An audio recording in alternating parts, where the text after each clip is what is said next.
Good morning. Myself Karthikeyan, Assistant Professor, Department of CSE, Government College of Engineering, Singipati, Tanjavur.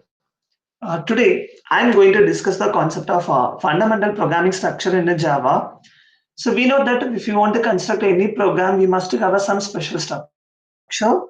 So before that, we had a discussion on C language. For C language also, we have a one particular structure. So whenever you are going to write any program, we must to follow the proper structure. So then only we can, then only the format will be matched with the compiler so that we can implement it. So every program can have a structure. So in Java program, so we must to know what is the type of a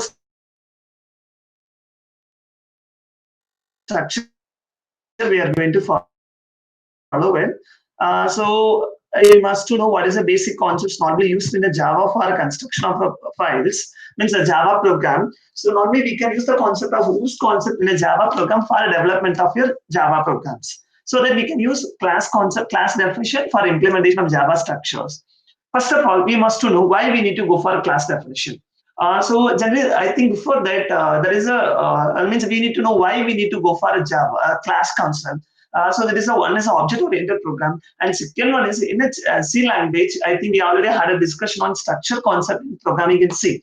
So in that, there are four possible drawbacks we have in that structure concept. One is the function, I mean, so the structure will not allow you to define, will not allow us to define any methods. That is called any functions cannot be defined inside of the structure, and also will not support the static data members. I mean that we are not able to assign the value to the data members of the structure. And third one is will not allow to define a static data members. Static means it is a common to for all the means that all the objects. And fourth one is there is no data hiding is possible. It means that all the members visible for all the objects outside of the structure definitions also with the help of an object name. So these are the four possible drawbacks we have for a definition or defining a structure. Once again, repeat: structure will not support function definition, static member supports, and the third one is will not support a constructor concept that is called initialization of data members inside of your structure definition. And fourth one is there is no data hiding. There is no security is possible in structures. So these are the four drawbacks that leads to the new concept. So this means these drawbacks will be eliminated in the concept of class. So if you want to define any structure in a Java, we must to follow the concept of class definition for the implementation purpose. Now, I'm going to define what is the general structure of a Java program. So the first one is called the package declaration, that is called package inclusion. So here you have to define what are the different kind of packages we have. Then followed by class definition. So the syntax is class, class name. So inside of it, you are going to define a data member declaration. Data by member function definitions. So member function definitions.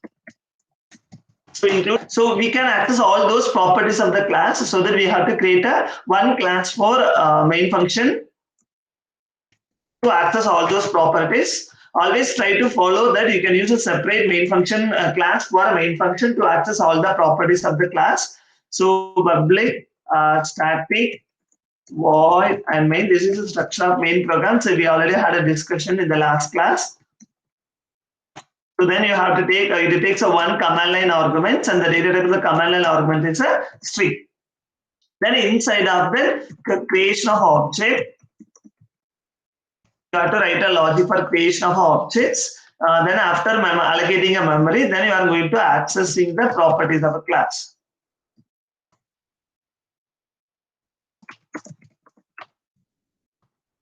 So this is the general syntax, I mean the general structure of the Java program. So general structure of Java program. So once again, I can repeat. So Java means Java program consists of a different section. The first foremost system should be in a package declaration. That means in the package inclusion.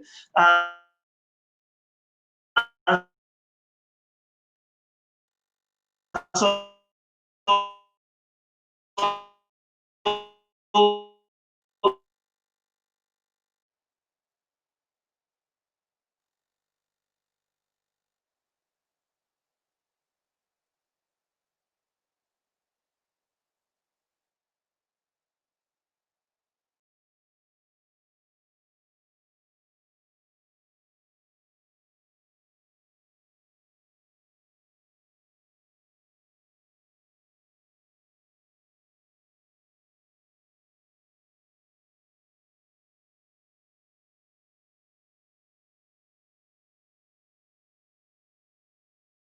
One is called input and output toolkit for creating a function, handling an Excel. For predefined classes for handling classes which is defined under util packages. Another one is for handling database application. We have SQL packages.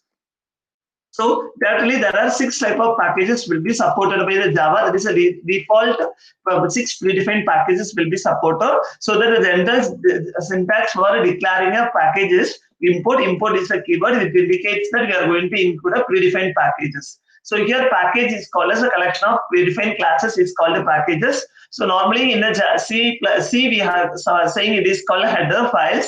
But here you can say it is called as predefined interfaces, classes, and methods. So that is called packages. So that you can include what is this Java is a main folder. Inside of that is a folder name that is called IO. Then after that it is star indicated what are the predefined classes. You can access all those predefined classes inside of the Java package declarations. So here there are 6 type of packages will be supported for use for handling. For network application, we can use net package, and for handling advanced features of predefined classes, we can go with the util packages. For handling predefined exceptions and other related activities, we can go with the lang packages. For handling creating GUI-oriented application, we can go with abstract window toolkit that is called AIWT package. For handling input and output operation, we are going to use IO package. And for creating a class and class name, so this means always the class, it is like as a structure. So we are going to create a data members. It is like as a variable declaration. It's like as a variable declarations. So here the variable declaration means that we are going to declare a variable. So the syntax is data type, variable name. We know that if the same more than one variable belongs to same data type, so those data means the variable names are separate, declared with the help of separated by comma. Okay. So the next thing is member function declaration, member function definition. Even another one more thing for data member declaration, whatever means how many number of data members within we can define according to the properties of the particular class which are going to define. Then member function definition, it is similar to that function definition of your C programming. So that the syntax is a return time. So maybe we can use access modifier. So return time. Then followed, this the first one is a return time. That is called what is the type of value will be returned. So maybe we can use access modifier. Access modifier indicates for data hiding concepts and the return time, and followed by function name. So function name, then within that you are going to define the parameters. That is the parameters are optional. Then we are going to define the functions. Definition of the function. Then closes. So normally this is a general syntax for defining member functions. I can repeat once again. So this is a general syntax for defining member functions. One is access modifier. So there are 4 possible access modifiers we have. So for access modifiers is optional part. So normally in Java there are 4 access modifiers. Only public. We can access the particular member when outside of the class also, definition also. We can access from anywhere. Then private we can access only within the class. Public, private, and product code. It will be used for both both the base class and derivative class. It will be applicable the concept of inheritance and default. If the access modifier concept is missing, it means the default. So if it is a default, we can access the members only within that particular program. So even for variable declaration also, if you want, we can define the access modifiers. But here in access modifiers are constant. That means optional. Not a constant, it is optional. If there is no access specified, then it is means that it's a default. It means that we can able to access only within that class. I mean within that program. So these are the possible access modifiers. And for the return types, here all basic predefined data types. It may be a boolean. It may be a character, it may be a short, or maybe a byte, int, long, float, double, or maybe in the form of object also. So these are the possible return types we have, and also if the function does not return any value, we can include void also. And function name is a user-defined name. We can follow that. The name means we can use the rules for identifier to create a user-defined name. Identifier rules, we can define the name of your function. And the arguments, that is a parameters. The argument means that here the argument means that the inputs for the function definition. Input for the function definition. So these are the possible. This is the syntax for creating a functions. So the next thing is we are going to the main function. If you want to access the particular class properties, first of all we need to allocate a memory location, so that we must know how to create an object. So the syntax is a class name, then object name equal to new. So in C++, only the class name and object name is enough to creating an object, but in a Java, we can use the keyword as a new. So new is the keyword which is used for allocating a memory. Then it is a class name. Then open and close. If there is any constructor, you can pass as argument to the constructors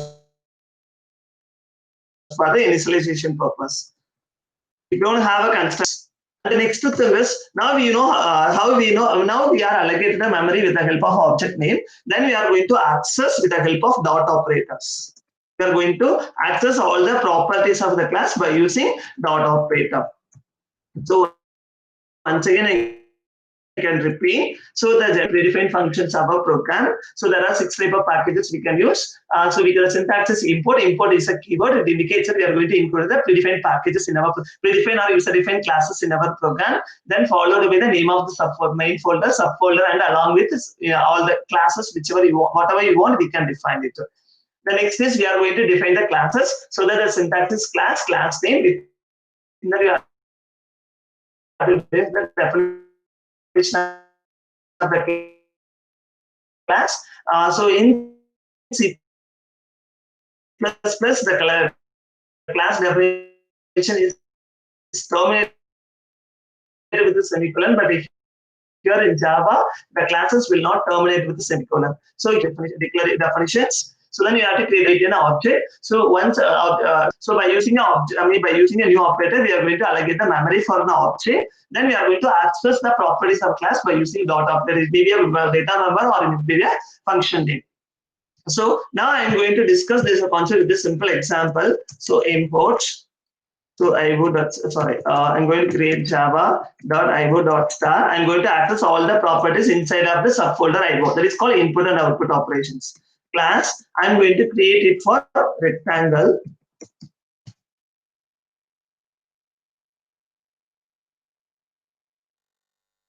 So I'm going to create a class for a rectangle.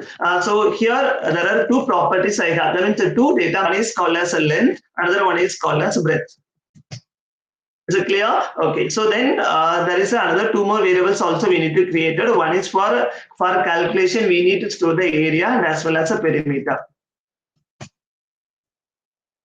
So I think so you know how to create it. So next thing is I'm going to create a method. Now I'm going to create a method. So that I'm going to calculate an area. So that here I'm going to assign some value for length and breadth. Then I'm going to perform calculation area. So formula for area is length into breadth.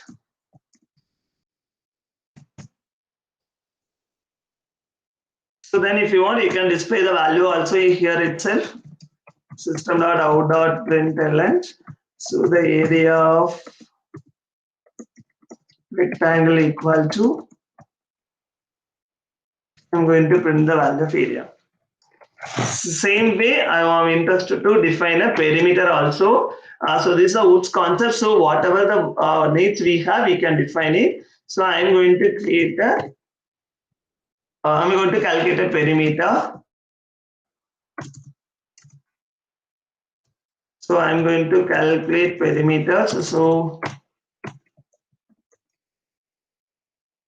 perimeter. So 2 into length plus breadth. So this is a formula to calculate the perimeter of a rectangle. I'm going to display the perimeter.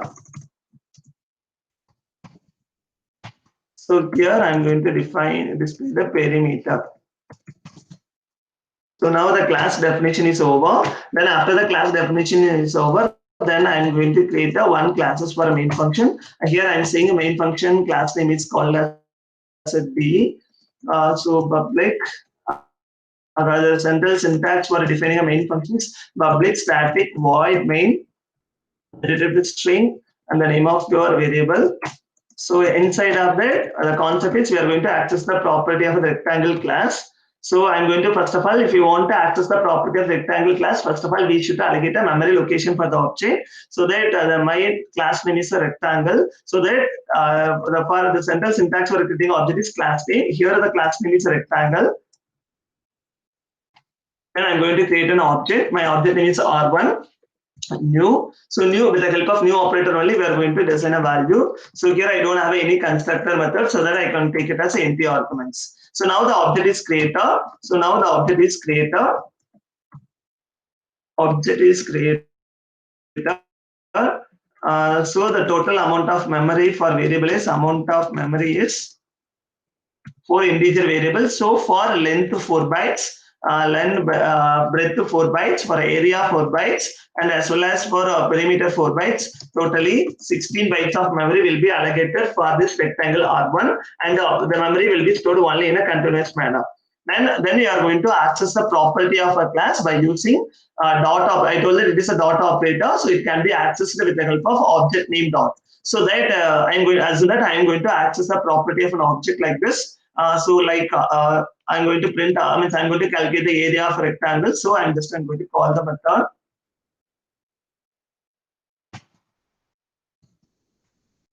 So I'm going to calculate the area of rectangle. So area of rectangle. So then so if you want, you can calculate perimeter of rectangle also. I'm interested to calculate both. So PERIME. So this is a method name I have. So with the help of that, I'm going to define it. So now the program is, now I'm going to save my program for a fundamental, my class name is d.java. So now I'm going to compile my program. So Java C is a command for compiling a Java program. So d.java. So waiting for compilation process to complete. So if they are successfully completed, means there is no error. So there is no error, no, so compilation is over. So that there are two class files will be created. One is called a rectangle class, another one is .d class. But here I am going to run the file which contains a main function definition. So that here the main function definition belongs to Java. So now it's over. So that the 6 into 5, so that 30, and for perimeter, so 222. So now the values will be calculated. Here I'm going to recall once again. According to the general structure, the first section is a default section, a packages section. So here I'm going to include include IO packages here. Star means that we are going to access all the predefined classes for IO. So here the predefined classes is called as system is a predefined class. System is a predefined class, and class definition also one of the predefined classes. And so here the string is also predefined classes. These are the predefined classes are defined inside of IO packages. Even for this int, float, double, all the data types are defined only within IO package. Then followed by the class function definition. So sorry, not a class function, class definitions. Class definition is followed. Here my class name is called as a rectangle. My class name is called as a rectangle. So here there are 4 data members I have. So 4 data members. So that it is a it's an integer data type, so that the 16 bytes will be allocated, and this is the member function definition. The member function definition, and this is for assigning a value to the data member, and the calculation will be carried out and the output will be displayed. If you want, we can use a separate print function for display everything. For normally, we can use calculation as a one method, and the printing method is in a different function. That is according to our requirement, we can define our methods. So here we are defining a method for calculation of perimeter, and the values is displayed. So now the calculate over. So this is the way we are going to define the general structure of Java programs. So then after that, this is the class for accessing the property of your rectangle class. So this is a general structure of your main function definition. So the first step is in the main function is, so whenever you are going to create any, we are going to access any property of the class. First of all, we must to create an object. Then only the memory space will be allocated for those objects. Then followed by the name of your, means we can access all the properties of the class with the help of the object name dot variable name, or maybe the object name dot function name. So means always the properties of the class can be accessed with the help of dot operators. So this is the way we are going to define the general structure of a Java program. Thank you.